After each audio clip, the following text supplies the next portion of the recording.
All right, let's talk about something absolutely crucial for any founder: how to talk to investors. You know, this isn't just a simple chat. It's a high-stakes conversation that can literally make or break your company. And the real secret, it's not just about what you say, it's about understanding the game behind the game, the unspoken rules that really drive the whole thing. And this quote right here, this is everything. You have to burn this into your brain. See, your brilliant idea, your product, that's the horse. And yeah, you need a good horse. But the investor, they're not just betting on the horse. They're betting on you, the rider. They need to believe that you're the one who can guide that horse through storms, navigate tricky terrain, and ultimately win the race. So here's how we're going to break it all down. First, we'll peek inside an investor's mind. Then, we'll nail those first 40 seconds. We'll get into why you have to know your numbers cold. We'll double down on you being the rider, not the horse. And finally, we'll cover the big mistakes you absolutely have to avoid. Okay, first up, let's get inside their heads. To have any chance, you've got to understand what the person on the other side of the table is really thinking. It's not just about your passion project. For them, it's about a very, very specific outcome. And it all comes down to this number, 25x. Look, an investor isn't looking to make a safe 10% return. They can get that in the stock market with way less risk. Startups are a huge gamble. Most of them fail. So for them to even consider taking that risk on you, they need to believe there's a real shot at getting 25, even 30 times their money back. Everything you say, every number you show, has to feed into that massive potential. So as you're talking, they're mentally running through a checklist. It's pretty simple, really. 1, can I make a ton of money here? Is the upside huge? 2, is the market big enough to even make that kind of money possible? And 3, and this is the big one, can this person, this team, actually pull it off?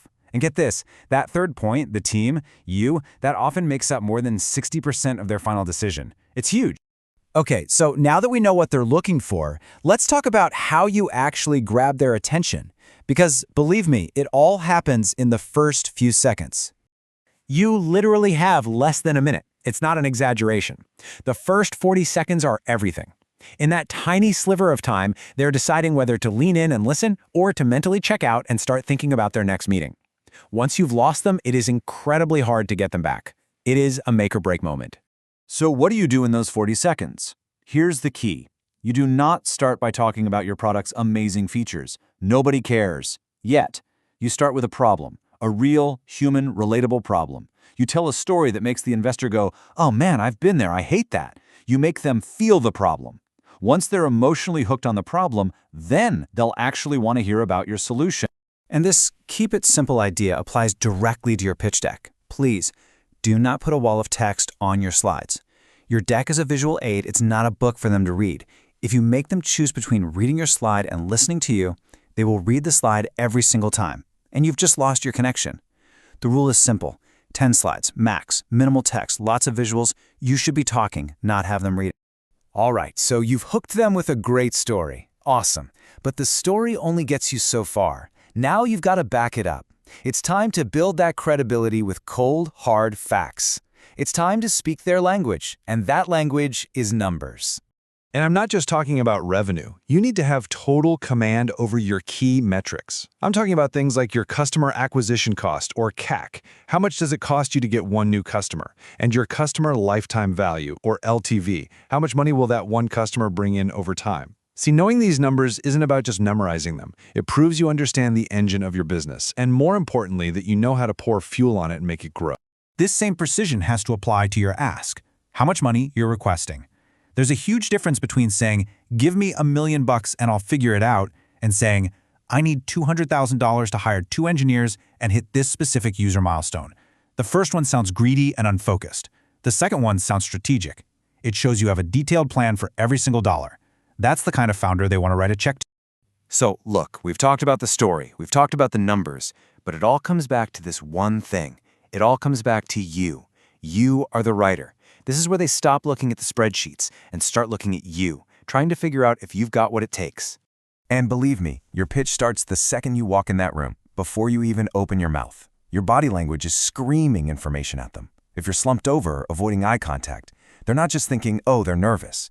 They're thinking, "This person doesn't even believe in their own idea." Or, "How are they going to handle real pressure?" You have to project confidence, energy. It's not optional. Here's another huge mistake I see all the time. Trying to sound smart by using a bunch of fancy jargon and buzzwords. Don't do it. It's a massive red flag. Investors can smell it a mile away. The most powerful thing you can do is explain your business in simple, clear terms. That doesn't make you sound dumb. It shows you have true mastery over your subject. Be authentic. Your own words are way more powerful. Okay, let's wrap up by talking about the absolute deal breakers. These are the common traps that founders fall into that will just kill a deal on the spot.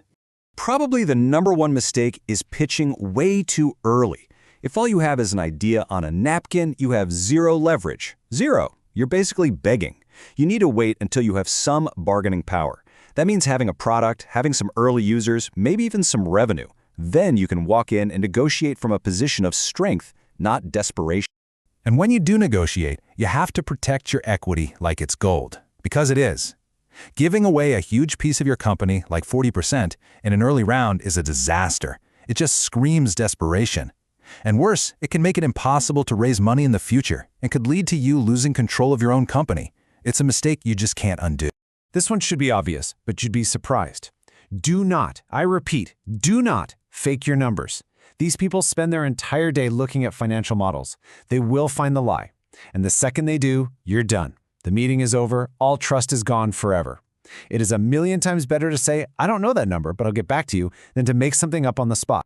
So here's the bottom line. A great business idea might get you a meeting, but it's not what gets you the investment.